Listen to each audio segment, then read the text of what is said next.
Hitler is often cited as one of the deadliest men in history. His regime is estimated to have caused around 17 million deaths. Joseph Stalin is often placed even higher, with approximately 20 million victims. And then there's Mao Zedong, whose rule is associated with around 70 million deaths.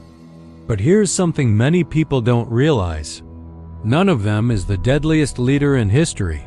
In fact, when we analyze history under a different metric, a metric that measures a regime's actual impact on its own people, the result changes completely. And the name that appears at the top surprises almost everyone.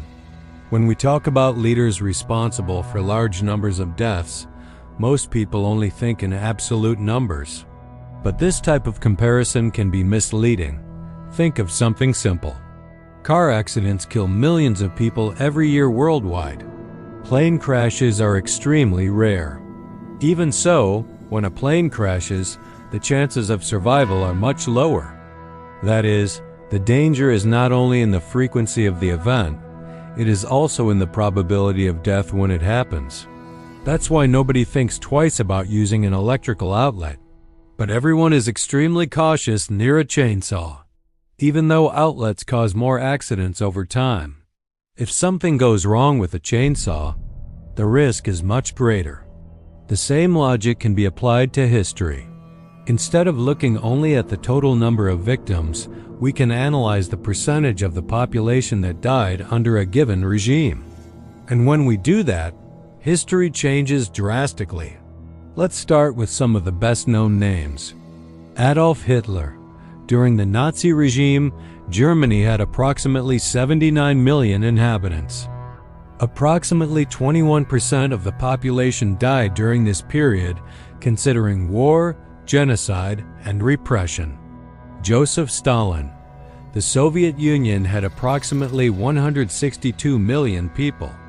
Estimates indicate that about 12% of the population died due to purges, famine, and repression. Mao Zedong. China had approximately 723 million inhabitants during much of his rule. Even with gigantic absolute numbers, this represents about 8% of the population.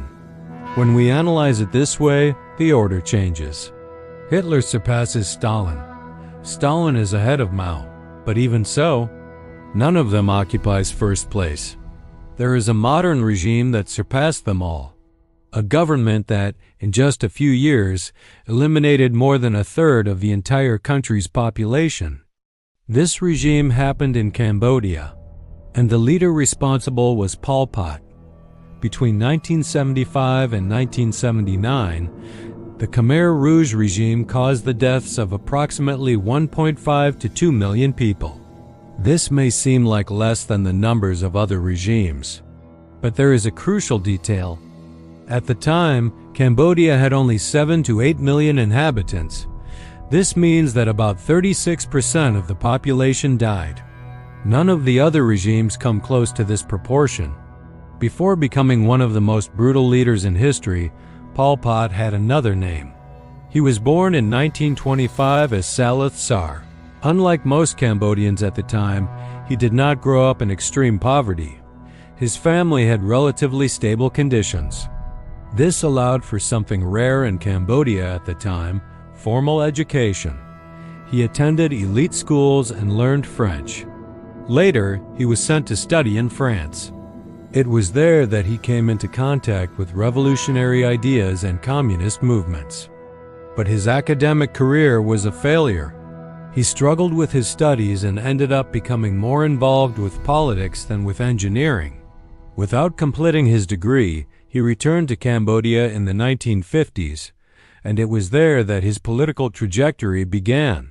During the 1960s and 1970s, Cambodia became an indirect part of the Vietnam War. The country was in the midst of a regional conflict. American bombings hit rural areas. The destruction and chaos helped radical movements gain support. Among them was the Khmer Rouge. The group grew rapidly among poor farmers. And in 1975, they finally took the capital Phnom Penh, but what happened next shocked the world. Soon after taking power, the regime declared something called Year Zero. The idea was simple and terrifying. To completely erase existing society, cities would be emptied, money would be abolished, religion would be banned, education would be eliminated. Millions of people were forced to abandon their homes and walk to the countryside. Hospitals were emptied. Patients were taken from their beds. Entire cities were transformed into ghost towns. The goal was to create a radical agricultural society, without intellectuals, without professionals, without urban influence. People who wore glasses could be executed. Speaking a foreign language could mean death. Being a teacher, doctor, or engineer was reason enough to be arrested. One of the most famous prisons was the Tuol Sleng Genocide Museum. More than 14,000 people passed through there. Only a small fraction survived. Prisoners were tortured until they confessed to imaginary crimes. Then they were sent to the so-called killing fields. Executions were carried out with simple tools to save ammunition. Not even children were spared. Over time, the regime began to destroy itself. Officials were accused of treason. Soldiers were executed. Paranoia gripped the government. Meanwhile, the country plunged into widespread famine. Finally, in 1978, Vietnam invaded Cambodia. In January 1979, Phnom Penh fell. Pol Pot's regime came to an end. Between 1.5 and 2 million people died.